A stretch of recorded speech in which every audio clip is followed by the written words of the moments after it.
Hi,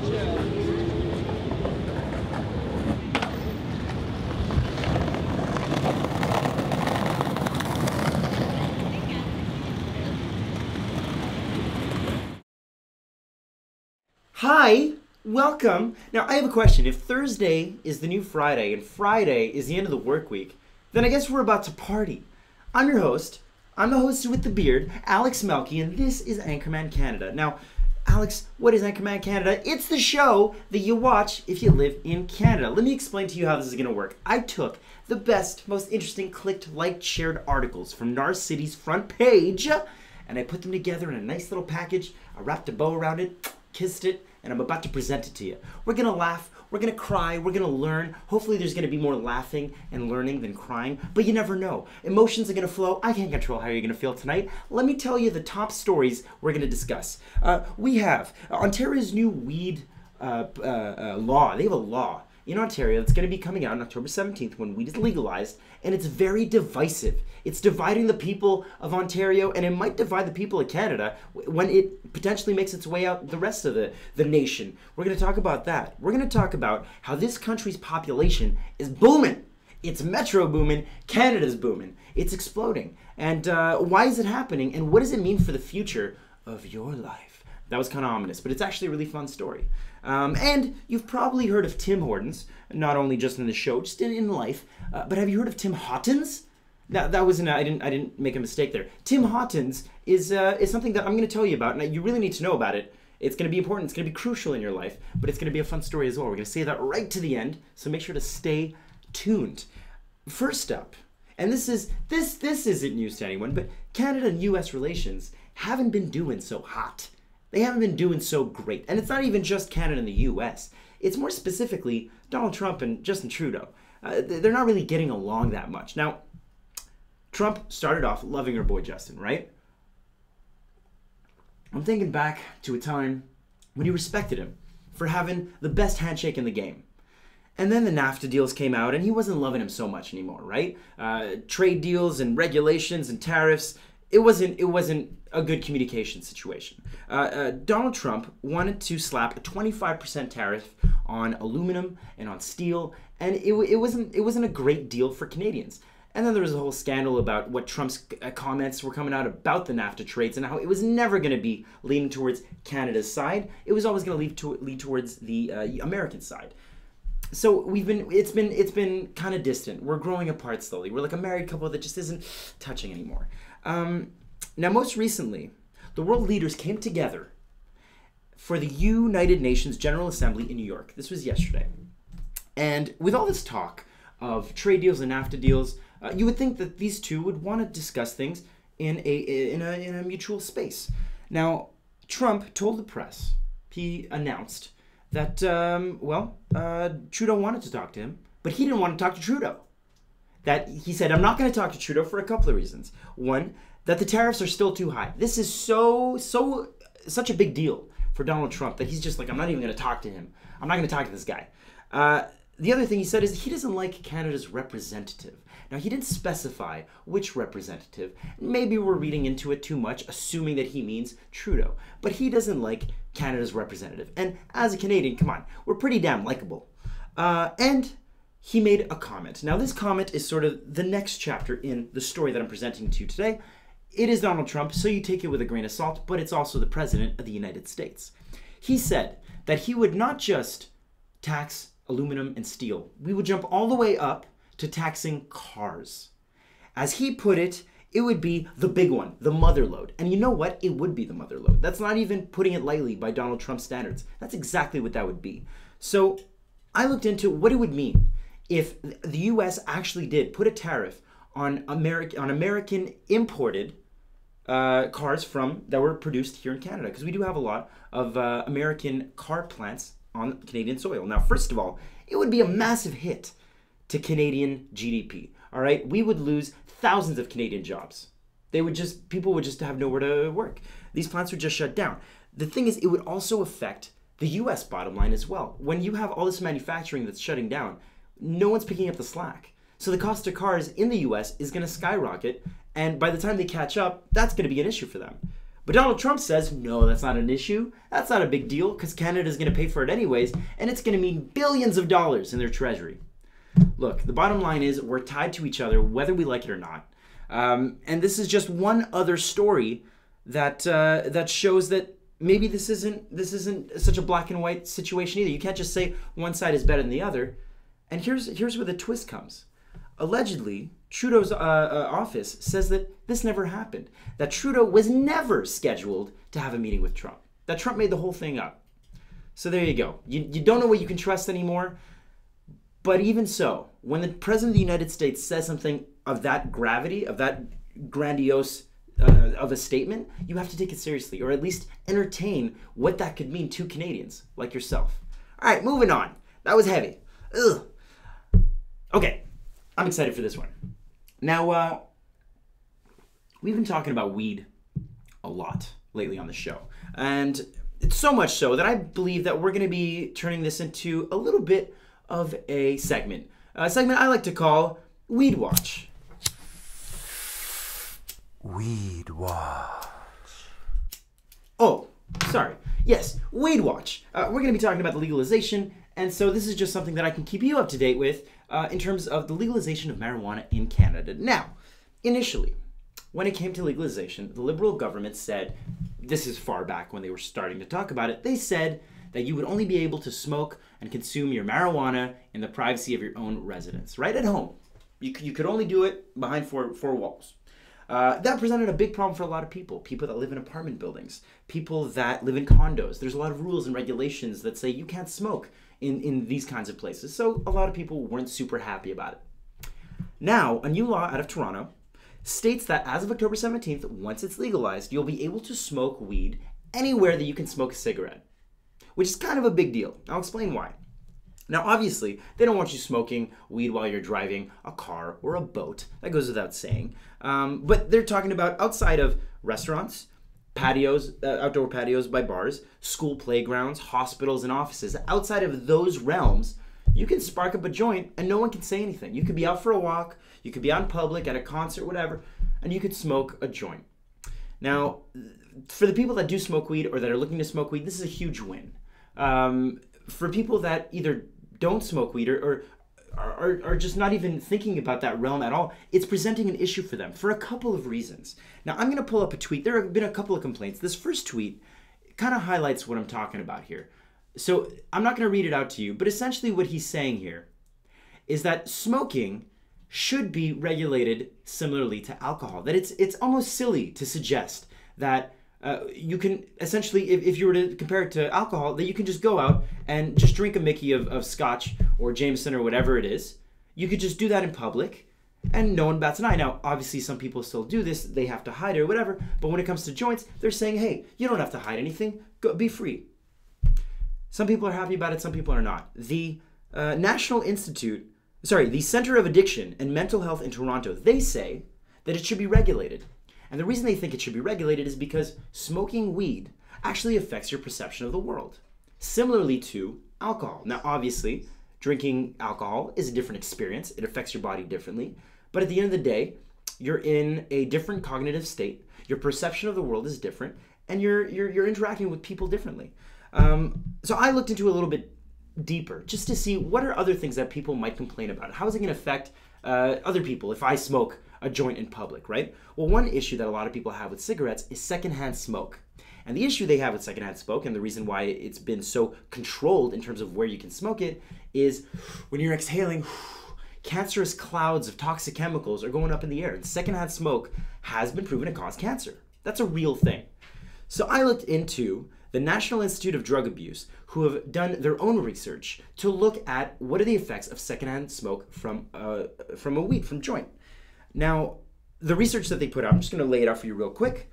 It's about a 3-hour research period. And what they did is they put a person in a well-ventilated room and a person in a ventilated room. One that has no ventilation at all, very minimal ventilation.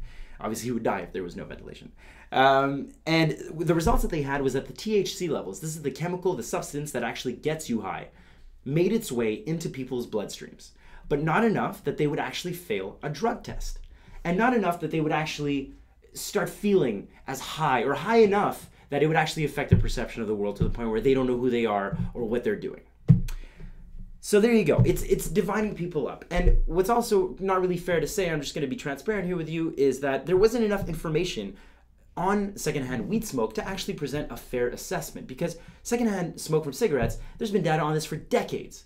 This is still very new. Okay, so it's not really fair to say one-to-one, this is arguably better than the other, but you can pretty much assume at this point that based on the information we have, secondhand smoke from cigarettes, it's much different. It's much worse. But I want to know what you think. Do you think that weed should be regulated in the same way that alcohol is? Do you think that it should be tightly controlled because of the fact that it changes the way that you see the world? Or do you think that people should just chill, smoke a joint, and not be so concerned about what other people are doing? Because what they're doing is their business, and it doesn't affect you in any way. Let me know in the comments, because you know what? Maybe this is just starting off in Ontario, but who knows? This might make its way to other parts of the country soon enough. October 17th. Let's move on. Canada.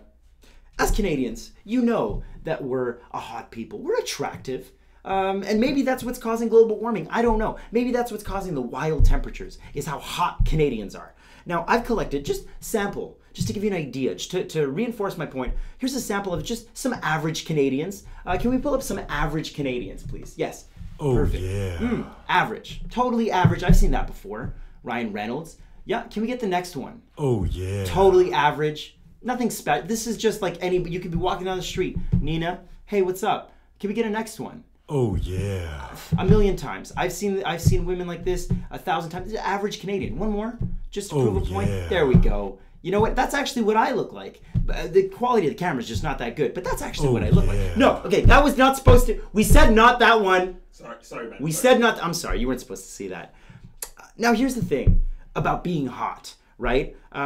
Being hot leads to sex. A lot of it. You might have nonstop sex as a Canadian because you're so damn attractive. Now, while the natural increase, aka sex, is one way that the population increases over time, it's not the main reason that Canada is currently in the biggest population boom since 1957. That's a big one. Now, the reason this is happening, Statistics Canada, polled the country, and it looks like we grew by 500,000 people in the last year. 500,000 more. 80% of that growth, all right, like 80% of that. Sorry. You brought it back. Come on. I'm getting into the 80% of that growth is due to immigration.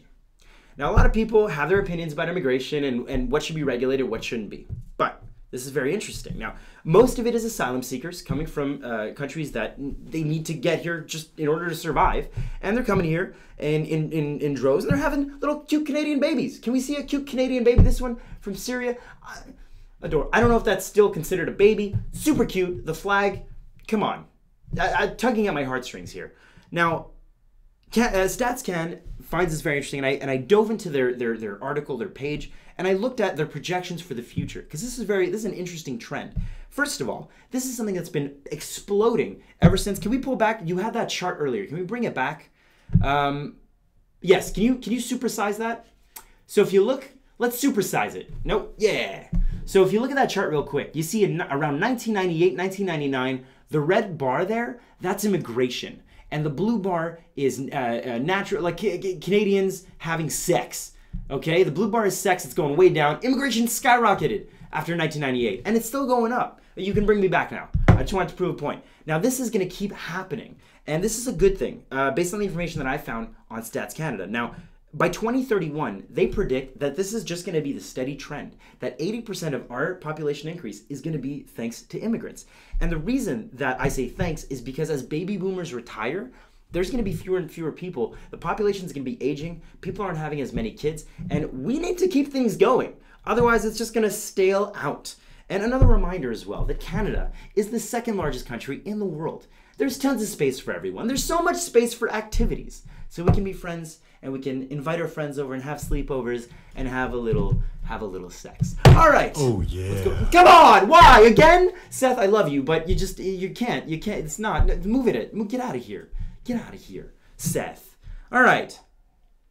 What a day. Okay. Speaking of activities, as I previously just mentioned, so Canada is such a dope, awesome, amazing country that I'm always excited when it gets a chance to present itself on the world stage, right? And I'm sure you agree. We're pretty amazing people. Survivor, right? I don't know if you know the show Survivor. It's a reality show competition. It's been on the air for almost 20 years. That's a very long time. That's maybe older than some of you that are watching this. Now, it's never had a Canadian contestant. And the host/producer, Jeff Probst, announced that Canadians can finally partake in the show. This is huge for us as a nation. Jeff, thank you. Jeff, now I figured out why we finally were able to be on the show and why it's taken so long. And this might be controversial, but here, I'm going to lay it out for you. There's a couple of reasons. Number one, we're a hardier people. Can you pull up? I need some representation of this, but there's not enough Canada. There we go. Now there's Canada. We're a hardier people. All right? We have temperatures of plus 40 and minus 40. We have a segment just for the weather. That's how bad the weather is here. We have to deal with bears. I had to fight 3 bears today. There's moose. We're nicer people. This is a show about socializing, and who is nicer on the planet Earth than Canadians? We're going to win this. Viewership. No, hold on. Before we get to viewership, we're hotter too. Yeah. Viewership. We are tied with the U.S. for the amount of people that watch this show. We know how Survivor works. Now, here's what they want you to do, all right? They want you to send in a tape. You can put it up on YouTube. Nobody has tapes anymore. Film yourself, put it up on YouTube. And they want to see your genuine side. They want to see the Canadian side. Maybe go tell them everything about yourself. Upload a clip talking about you, what makes you you. And maybe slide in a story about how you fought a bear, right? As it is known to happen in Canada. I think you have to do it by 13 or you're not considered Canadian or something like that. But please, if you have the physical ability, and I would, but I'm stuck behind this desk, you know I would do this, Canada, but do it for us. Sign up, because it would be amazing to have some representation on Survivor. Survive. Is that their tagline? That'd be a great tagline if that was their tagline. Now that we talked so much about the weather, you know what? Can we do it? Let's do it. It's time for What the Weather.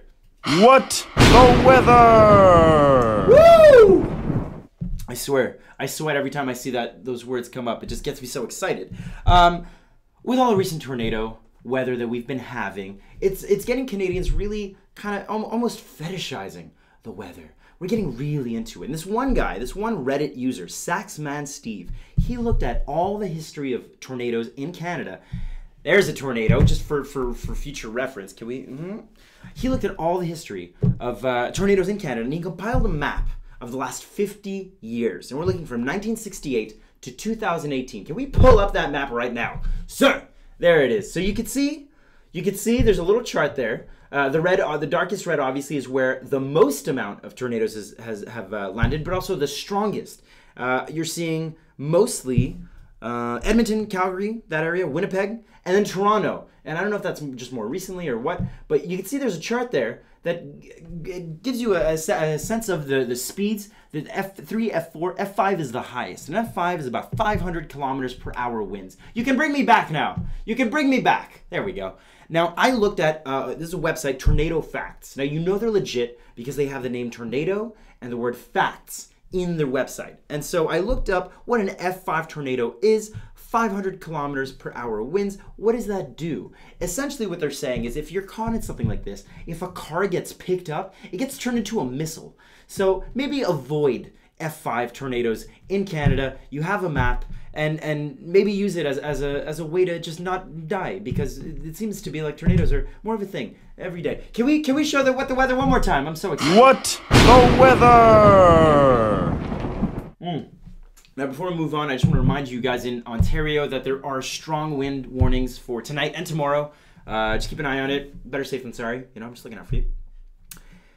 Now, here's a story that I teased at the beginning of the show, and I'm very excited that you're still here with me. And I'm just assuming that you're a beautiful Canadian person, as we've seen before. Beautiful Canadians. Now, wherever we go in the world, Canadians love to feel at home. And I think we just sort of have this natural ability to make places feel like home. But one thing that people love is food, or consuming something that reminds you of home. Maybe it's, I don't know, a poutine that you find in some random, in the middle of some country that shouldn't have poutines at all. Maybe you find some maple syrup, you have it shipped in.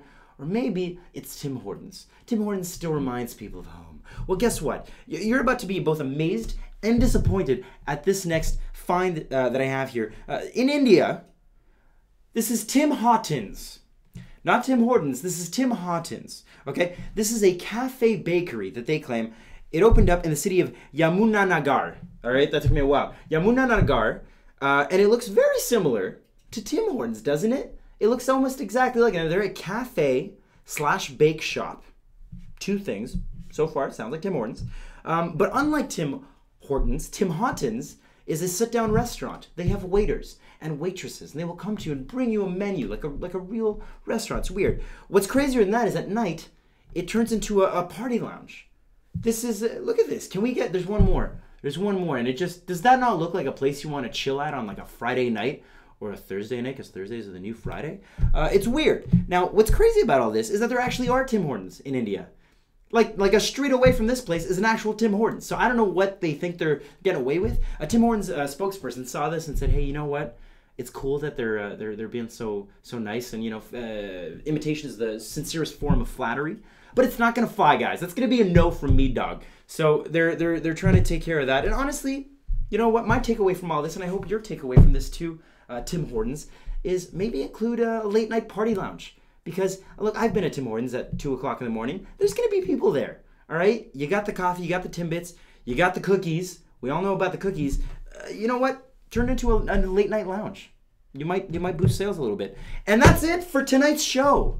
I hope you enjoyed it. I hope you liked all the Canadianists-isms that I presented to you tonight. As you can see once more, I just want to show you a beautiful flag. There's an Narcity logo. And if you like us, give us a share. Give us a like. Subscribe on YouTube. Like us on Instagram and on Facebook. And I hope to see you tomorrow night, because we're going to have more amazing Canadian Narcity content just for you. I love you, Canada.